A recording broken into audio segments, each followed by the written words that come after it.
Halo Bunda, kehamilan ektopik dapat berdampak secara emosional dan psikologis tidak hanya untuk ibu tapi juga keluarganya.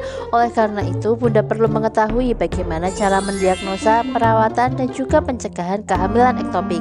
Ketiga hal tersebut tentunya membutuhkan bantuan dokter, mulai dari tes darah, pembedahan, dan sterilisasi. Untuk mengetahui lebih lengkapnya, simak video ini sampai selesai. Pemeriksaan panggul. Pemeriksaan panggul adalah salah satu cara yang bisa membantu mendeteksi adanya nyeri di rahim, ovarium, atau saluran tuba bunda. Prosedur ini penting untuk membantu mengevaluasi kondisi kesehatan reproduksi kita dan mendeteksi apakah ada tanda-tanda kehamilan ektopik. Tes darah. Tes darah bisa digunakan untuk mengukur kadar hormon kehamilan yang disebut Human Chorionic Gonadotropin atau HCG bunda. Pada kehamilan ektopik, kadar HCG mungkin lebih rendah dari yang seharusnya untuk kehamilan tersebut. Ultrasonografi. Ultrasonografi adalah alat bantu penting dalam mendeteksi lokasi dari kehamilan. Ada dua jenis utama ultrasonografi, yaitu ultrasonografi transvaginal dan ultrasonografi transabdominal. Dalam banyak kasus, ultrasonografi transvaginal dapat memberikan gambaran yang lebih akurat dan detail dibandingkan dengan ultrasonografi transabdominal. Namun, pilihan metode ini tergantung pada beberapa faktor, termasuk usia kehamilan dan kondisi medis lainnya. Laparoskopi. Laparoskopi adalah suatu prosedur bedah yang memudahkan dokter untuk memeriksa area panggul secara detail. Dengan teknik ini, dokter dapat mengidentifikasi adanya tanda-tanda dari kehamilan ektopik yang merupakan kondisi ketika kehamilan terjadi di luar rahim.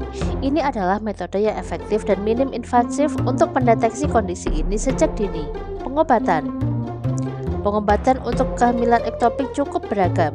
Salah satunya adalah penggunaan obat-obatan seperti metotrexat. Obat ini bisa membantu menghentikan pertumbuhan sel telur yang terletak di luar rahim. Metotrexat bisa disuntikkan atau diminum tergantung pada anjuran dokter.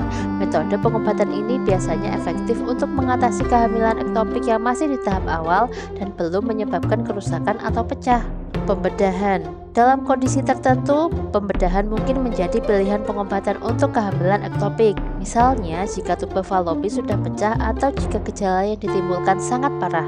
Jenis pembedahan yang dipilih bisa berupa pengangkatan tuba falopi yang terkena, yang dikenal sebagai salpingektomi, atau memperbaiknya yang disebut salpingostomi. Dalam situasi yang jarang terjadi, bisa jadi diperlukan tindakan histerektomi, yaitu pengangkatan rahim. Semua keputusan ini tentu diambil berdasarkan kondisi kesehatan dan pertimbangan medis yang cermat. Observasi lebih lanjut. Dalam beberapa situasi bunda, jika kehamilan ektopik tidak menyebabkan gejala yang parah, dokter mungkin menyarankan untuk melakukan observasi lebih lanjut sambil menunggu dengan waspada. Cara ini melibatkan pemantauan rutin menggunakan ultrasonografi dan tes darah dengan tujuan untuk memastikan bahwa kehamilan ektopik tidak berlanjut hingga menyebabkan pecah. Metode ini dapat membantu dokter dalam merencanakan langkah selanjutnya berdasarkan perkembangan kondisi kehamilan. Pengendalian kelahiran hormonal. Metode pengendalian kelahiran hormonal seperti pil kontrasepsi, tambalan, atau cincin vaginal bisa menjadi pilihan yang efektif untuk mencegah kehamilan. Cara kerjanya adalah dengan menekan proses ovulasi dan mengentalkan lendir serviks sehingga sperma sulit mencapai dan membuahi sel telur. Selain itu, penggunaan kontrasepsi hormonal ini juga dapat membantu mengurangi risiko terjadinya kehamilan ektopik. Ini terjadi karena metode ini mencegah pembuahan dan implantasi sel telur yang telah dibuahi di tempat yang tidak seharusnya, seperti di luar rahim. Alat kontrasepsi dalam rahim atau IUD. Alat kontrasepsi dalam rahim atau yang dikenal sebagai IUD, intrauterine device, adalah alat berbentuk T kecil yang dimasukkan ke dalam rahim bunda. Alat ini bekerja dengan mencegah sel telur yang telah dibuahi menempel dan berkembang di dalam rahim. Tidak hanya itu, IUD juga bisa membantu mengurangi risiko kehamilan ektopik. Caranya adalah dengan mencegah sel telur yang telah dibuahi untuk memasuki dan menempel di saluran tuba falopi. Metode penghalang. Metode penghalang seperti penggunaan kondom, diafragma, dan tutup serviks merupakan pilihan lain dalam pencegahan kehamilan bunda. Metode ini bekerja dengan cara mencegah sperma untuk mencapai dan membuahi sel telur. Tidak hanya itu, penggunaan metode penghalang juga bisa membantu mengurangi risiko terkena infeksi yang ditularkan melalui hubungan seksual. Hal ini penting karena infeksi semacam itu dapat meningkatkan risiko terjadinya kehamilan ektopik. Sebelum lanjut, tulis di kolom komentar kalau Bunda punya pertanyaan atau saran. Sterilisasi. Sterilisasi adalah bentuk kontrasepsi permanen yang melibatkan proses pemblokiran atau penyegelan saluran tuba falopi.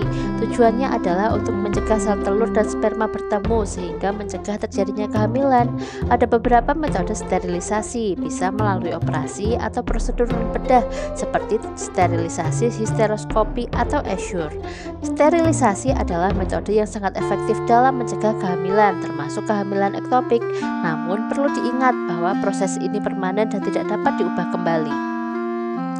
Itulah tadi 11 cara untuk mendiagnosa, merawat, dan juga mencegah terjadinya kehamilan ektopik. Jika Bunda ingin mengetahui informasi menarik lainnya seputar kehamilan, klik di kiri atas ya.